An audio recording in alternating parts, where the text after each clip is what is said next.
termes d'organisation, le risque zéro n'existe pas. Le contexte était compliqué parce qu'il y a un contexte électoral, sénatorial. Il y a un contexte au niveau de l'organisation de la sécurité, on est en état d'urgence. Donc il y a plein de gens qui devaient venir, n'ont pas pu venir. Mais en tout cas, en nombre d'inscrits, on est à pratiquement à plus de 500-600 participants. Pour la marche, 485. On a volontairement annulé les 42 tout simplement parce qu'il y avait très peu d'inscrits sur le 42 km, parce qu'il faut savoir qu'un 42 km, on le fait une fois par an et pas 4 fois, donc ça justifie. Donc on a tout basculé sur le 20 km. Donc il y a eu beaucoup de gens sur le 20 km, il y a eu des coureurs sur le 10 km, le Handy Run et le relais Villa Ville. C'est une première sur le sentier littoral. L'objectif c'était de faire sur tout le territoire nord-est de la Réunion. C'est compliqué en matière d'organisation de la sécurité et aujourd'hui on l'a fait pratiquement sans moyens. Heureusement qu'on a eu encore les moyens des villes concernées. Hein. Donc après, sur Saint-André, ça ne s'est pas fait parce qu'on n'a pas eu assez d'inscrits sur le 42.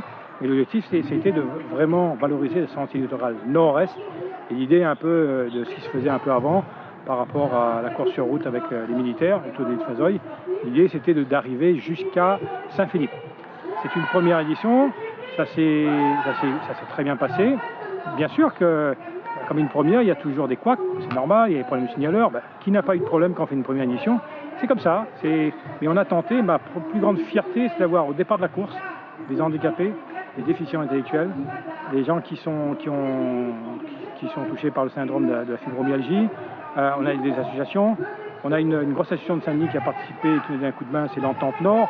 Ça veut dire qu'il y a une volonté. Le représentant du maire de Saint-Denis était là, le représentant du maire de Sainte-Suzanne était là, de Sainte-Marie était là. Ils ont mis les moyens. Effectivement, là, par rapport à l'organisation et l'ensemble des participants, on peut dire que nous étions entre 1200 et 1500 personnes. Animateurs, bénévoles, coureurs. C'est une première. Il faut savoir que Madagascar, Tana en particulier, qui a en gros 2 millions d'habitants, la première édition du marathon international de Tana, c'était 400 personnes. C'est ce que disait Larissa Ressirac tout à l'heure. Là, nous, on est à plus de 600. C'est déjà une très bonne chose. Et puis, on a relevé le défi.